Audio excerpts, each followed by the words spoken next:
साल 1986। पूर्वोत्तर के किसी गांव में एक अधमरा व्यक्ति लाश की तरह नदी में तैरता हुआ एक माँ बेटे को दिखाई देता है। वो माँ बेटे उसे अपने घोड़े पर लाद कर गांव ले आते हैं और गांव में उसका देसी उपचार शुरू करवाते हैं। कुछ महीने में वह ठीक होने लगता है। इस घटना के 6 महीने बाद गांव में एक उत्सव चल रहा है और कुछ माओवादी लोग वहां आकर लोगों के साथ मारकाट शुरू कर देते हैं। तब वहां वह आदमी हीरो की तरह एंट्री करके सभी माओवादियों को कुछ देर में मार देता है। वह गांव वाले से पूछता है कि मैं कौन हूं, क्योंकि उसकी याददाश्त जा चुकी है। गांव का एक बच्चा उसे उसकी पहचान खोजने का वादा करता है। इस घटना के 30 साल बाद मुंबई मेट्रो में आज़ाद अपनी टीम में 6 लड़कियों कल्कि, जानवी, हेलेना, लक्ष्मी, एरम और इस्क्रा के साथ मिलकर ट्रेन को हाईजैक करते हैं। एक व्यक्ति जो पुलिस वाला है वह उनसे लड़ने की कोशिश करता है, लेकिन आज़ाद उसे पीटकर बांध देता है। गवर्नमेंट इस केस को निपटाने के लिए फोर्स 1 की ऑफिसर नर्मदा राय को यह केस देती है। आज़ाद नर्मदा राय से एग्रीकल्चर मिनिस्टर को 5 मिनट के अंदर लाइन पर लाने का कहता है, वरना हर अगले मिनट में एक पैसेंजर की मौत होगी। एग्रीकल्चर मिनिस्टर कॉल पर आता है और आज़ाद उससे कुछ सवाल जवाब करता है। आज़ाद मिनिस्टर को बताता है कि तुम्हारे शासन में 10,281 किसानों ने आत्महत्या की है। अभी तुम्हें 40,000 करोड़ रुपए इस अकाउंट में ट्रांसफ़र कराने हैं। मिनिस्टर सरकार के पास इतने पैसे नहीं होने की बात करता है, लेकिन आज़ाद उसे किसी बिजनेसमैन से पैसे लेने को कहता है और इसके लिए आज़ाद इसी ट्रेन में बेटी आलिया के पिता काली गायकवाड से 40,000 करोड़ रुपये देने को बोलता है। काली गायकवाड अपनी बेटी को बचाने के लिए 40,000 करोड़ रुपये आज़ाद के बताए खातों में ट्रांसफ़र करवा देता है और हेलेना सारे पैसे 7 लाख किसानों के खातों में ट्रांसफ़र कर देती है। आज़ाद काली की बेटी आलिया को कहानी सुनाता है कि सरकार ने तुम्हारे पापा काली के 40,000 करोड़ रुपये माफ़ कर दिए, लेकिन बैंक वालों ने कल्कि के पापा को सिर्फ 40,000 रुपयों के लोन के लिए उसे उसके घर वालों के सामने नंगा कर दिया, उसके साथ मारपीट की और फिर शर्म के मारे कल्कि के पिता ने आत्महत्या कर ली। लेकिन बैंक वालों ने फिर भी उसके घर वालों को तंग करना बंद नहीं किया, जिससे कल्कि ने बैंक ऑफिसर को मार डाला। इस इमोशनल स्टोरी को सुनकर ट्रेन में बैठे सारे पैसेंजर उन लोगों की मदद करते हैं और स्टेशन पर वो लोग फोर्स 1 से बचकर निकल जाते हैं। आज़ाद अपना यह रैकेट जेल से चला रहा है।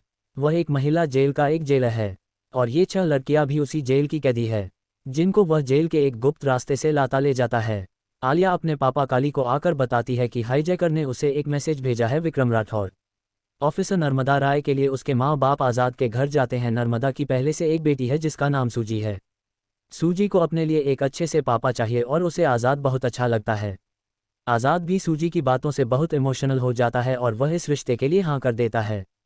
अगले दिन नर्मदा आज़ाद से मिलती है और वह अपनी पास्ट की स्टोरी सुनाती है कि उसकी लव लाइफ में अनवांटेड प्रेगनेंसी हो गई थी और उसका बॉयफ्रेंड ये बच्चा नहीं चाहता था और मुझे इसे रखना था। नर्मदा सूजी की खुशी के लिए वह आज़ाद को इस रिश्ते के लिए हाँ कह देती है। आज़ाद को भी नर्मदा पसंद है। अगले सीन में हेल्थ मिनिस्टर अपने एक भाषण में जनता को बड़ी बड़ी बातें फांक रहा है। वहां उसे एक गोली लगती है और आज़ाद और उसकी लड़कियों की टीम उस मिनिस्टर को वहां से किडनैप करके एक पुराने सुनसान हॉस्पिटल ले जाती है। आज़ाद नर्मदा को फ़ोन करके कहता है कि हेल्थ मिनिस्टर को बचाना है तो हेल्थ सेक्रेटरी को लाइन पर लाओ, जो 3 साल पहले इसी अस्पताल का डीन था और अब हेल्थ सेक्रेटरी बन गया है। आज़ाद हेल्थ सेक्रेटरी को 3 साल पहले हुई एक घटना का सच बताने को कहता है। हेल्थ मिनिस्टर की जान बचाने की खातिर हेल्थ सेक्रेटरी को लाइव टीवी पर वह पूरी घटना बतानी पड़ती है। 3 साल पहले इस अस्पताल में 60 बच्चों को एन्सेफेलाइटिस बीमारी के इलाज के लिए लाया गया था, लेकिन ऑक्सीजन सिलेंडर की कमी की वजह से उन बच्चों की जान बचाई नहीं जा सकी। डॉक्टर इरम ने हॉस्पिटल के डीन से मदद की रिक्वेस्ट की, लेकिन उसने कुछ भी नहीं किया। हॉस्पिटल का डीन और हेल्थ मिनिस्टर इन 60 बच्चों की मौत की जिम्मेदारी से बचने के लिए डॉक्टर इरम को इसका जिम्मेदार ठहराया कि डॉक्टर इरम ने नशे की हालत में बच्चों को गलत इंजेक्शन लगा दिए और बच्चों की मौत हो गई। डॉक्टर इरम को उम्रकैद की सज़ा सुना दी गई। आज़ाद नम्रता से एक और डिमांड करता है कि उनको यहाँ से निकालने के लिए एक हेलीकॉप्टर अवेलेबल कराया जाए। हेलीकॉप्टर आने तक नम्रता राय अपने कमांडो को लेकर वहाँ आ जाती है और उन लोगों को पकड़ने की कोशिश करती है, लेकिन आज़ाद की टीम के लगाए गए बमों की वजह से वो लोग वहां से बचकर निकलने में कामयाब हो जाते हैं। नम्रता आज़ाद के उस चेहरे से स्केच बनवाती है। कल उसकी शादी है। आज़ाद और दोनों की शादी हो जाती है और स्केच बनकर आते हैं। नम्रता स्केच देखकर आज़ाद को गोली मार देती है। तब वहां उनके घर पर फायरिंग शुरू हो जाती है। आज़ाद नम्रता को बचाता है, लेकिन काली का भाई मनीष गायकवाड दोनों को बंदी बना लेता है। पूछताछ में मनीष नम्रता को गोली मार देता है। वहाँ वो 6 लड़कियां भी आ जाती है, लेकिन इतने में वहाँ एंट्री होती है विक्रम राठौर की। विक्रम राठौर सभी लोगों को मारता है और मनीष को गोली मार देता है। इधर काली गायकवाड़ अपनी पॉलिटिकल इन्फ्लुएंस बढ़ाने के लिए इंडिया में इन्वेस्टमेंट के लिए रशिया गया है, ताकि उन लोगों से पैसे लेकर पॉलिटिशियन को फंड करके अपने हिसाब से बिजनेस कर सके, और उसको इलेक्शन फंडिंग के लिए इन्वेस्टमेंट मिल जाती है। उसे वहाँ खबर मिलती है कि उसके भाई मनीष की मौत हो चुकी है। नम्रता आज़ाद को पकड़ने के लिए कैदी बनकर उसकी जेल में जाती है, ताकि उन लड़कियों से उसे आज़ाद की जानकारी मिल सके, और अपनी बेटी सूजी को ऑफिसर ईरानी के पास छोड़कर जाती है। जेल में नम्रता को लक्ष्मी आज़ाद की सच्चाई समझाने के लिए एक्स कमांडर विक्रम राठौर की कहानी सुनाती है। विक्रम राठौर इंडियन आर्मी की स्पेशल ऑप्स में एक कमांडो है।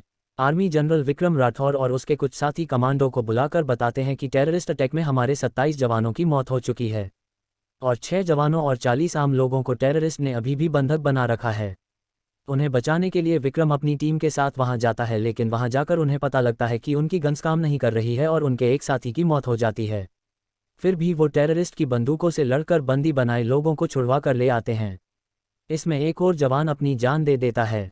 वापस आकर विक्रम राठौर हथियार बनाने वाली काली गायकवाड़ की कंपनी के खिलाफ कोर्ट मार्शल करवाना चाहता है, क्योंकि उन 27 जवानों की जान भी इन्हीं बंदूकों की फेलियर की वजह से गई है। लेकिन काली इसे एक टेक्निकल प्रॉब्लम की जगह इंसानी प्रॉब्लम बताता है कि जवानों को गन चलाने की ट्रेनिंग की ज़रूरत है।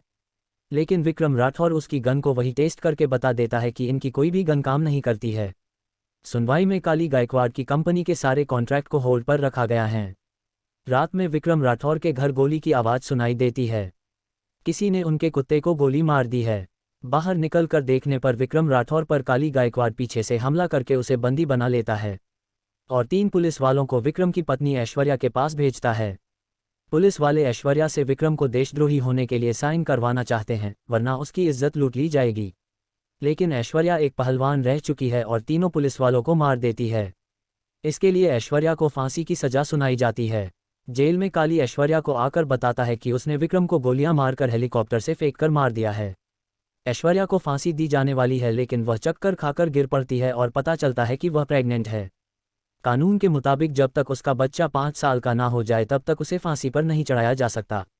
ऐश्वर्या अपने बेटे आज़ाद को 5 साल तक जेल में पालती है और उसे समझाती है कि वह बड़ा होकर दुनिया को बताएं कि उसका पिता देशद्रोही नहीं था। ऐश्वर्या आज़ाद को जेल कावेरी को सौंपकर चली जाती है और उसे फांसी पर लटका दिया जाता है। लक्ष्मी की विक्रम की कहानी यहाँ समाप्त होती है, और आज़ाद अभी घायल है जो विक्रम राठौर के साथ है। जूजू नॉर्थ ईस्ट का एक व्यक्ति आज़ाद को होश आने पर बताता है कि हमारे गांव के मसीहा विक्रम राठौर की याददाश्त जा चुकी थी और उसने बचपन में विक्रम से वादा किया था कि वह उसकी पहचान ढूंढेगा।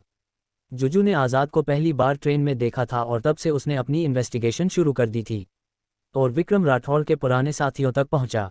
जुजू आज़ाद को बताता है कि विक्रम राठौर को अपनी याददाश्त जाने के कारण आज तुम्हारे बारे में कुछ पता नहीं है, लेकिन उसकी मसल मेमोरी के कारण उसे रिश्ते नाते समझ आते हैं। इधर जेल में ईरानी आकर नम्रता और लड़कियों को इन्वेस्टिगेशन के लिए बुलाता है और नम्रता को थप्पड़ मारकर बताता है कि वह काली गायकवाड़ के लिए काम करता है। विक्रम और आज़ाद जेल के कैमरों से यह सब देखते हैं। काली गायकवाड़ ईरानी को उन सब लड़कियों और नम्रता की बेटी सूजी को मारने का कहता है। सूजी को ले जा रहे लोगों की गाड़ियां रोककर विक्रम राठौर उन्हें मार देता है और सूजी को बचा लेता है। और इधर जेल में ईरानी के साथ आज़ाद की फाइट हो रही है। ईरानी के साथ कई सारे लोग हैं, लेकिन आज़ाद उस जेल का जेल है और वह सारी कैदी लड़कियों को आज़ाद करके उन लोगों से निपटता है। ईरानी की गोली से नम्रता को बचाने में लक्ष्मी को गोली लग जाती है और उसकी जान चली जाती है। लड़कियों की उस टीम में इस लड़ाई में ऑफिसर नम्रता भी शामिल हो गई है। काली गायकवाड़ के विदेश से आए पैसों को लूटने के लिए आज़ाद और विक्रम प्लानिंग बनाते हैं और रास्ते में उन लोगों को पीटकर उनके ट्रक को अपने कब्जे में ले लेते हैं। आज़ाद अपनी टीम के साथ पैसों के ट्रक लेकर निकल जाता है, लेकिन विक्रम राठौर और उसकी टीम पकड़ी जाती है और उन्हें काली के पास ले जाते हैं। आज़ाद टीवी पर लाइव आकर बताता है कि जेल के सारे कैदी उसके कब्जे में है। रात को फिर लाइव आकर वह अपनी डिमांड बताएगा। टीवी देखकर गायकवाड़ को समझ नहीं आ रहा है कि उसके साथ जो बैठा है वह कौन है फिर, क्योंकि विक्रम राठौर को तो उसने अपने हाथों से मार दिया था। वह विक्रम से पूछता है, लेकिन विक्रम की याददाश्त जाने की वजह से विक्रम ने उसे कुछ नहीं बताया। आज़ाद से निपटने के लिए सरकार ने इंटेलिजेंस एजेंसी के ऑफिसर माधवन नायक को भेजा है। नायक 100 कमांडो को जेल के अंदर भेजता है, लेकिन कोई बाहर नहीं आता है। एक कमांडिंग ऑफिसर नंगा होकर बाहर निकलता है और वह बताता है कि अंदर सारे कैदी आज़ाद के साथ है और उन्होंने सभी कमांडो को बंदी बना लिया है। माधवन को आज़ाद फ़ोन पर बताता है कि सब लोग जेल से पीछे हट जाए क्योंकि वहां माइंस बिछा रखी है। आज़ाद ने माधवन नायक को एक कॉपी भेजी है जिसमें 53 फैक्ट्री को बंद करने का आदेश है, जिस पर हेड ऑफ स्टेट के साइन चाहिए, वरना उसने चुनाव में होने वाली सारी ईवीएम मशीन लूट रखी है और उनके बिना चुनाव करा पाना इम्पॉसिबल है।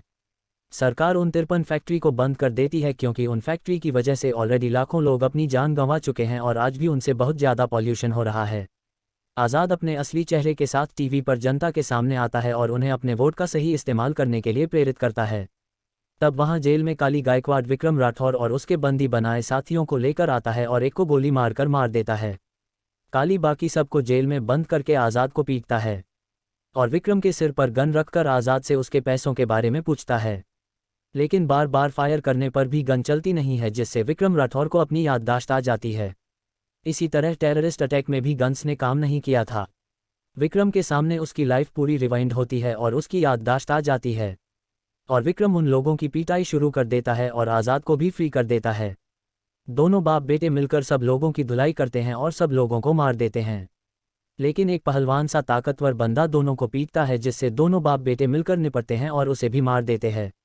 आखिर में वो लोग काली को जेल के तहखाने में ले जाकर जिस तरह विक्रम की वाइफ ऐश्वर्या को फांसी पर चढ़ाया गया था उसी तरह काली को भी फांसी पर लटका देते हैं। फिल्म के आखिरी सीन में हमें दिखाया जाता है कि यह शुरू से आखिर तक की प्लानिंग ऑफिसर माधवन नायक की थी। उसी ने आज़ाद को ये सारी चीज़ें समझाई थी और वह उनका अगला टारगेट स्विस बैंक बताता है।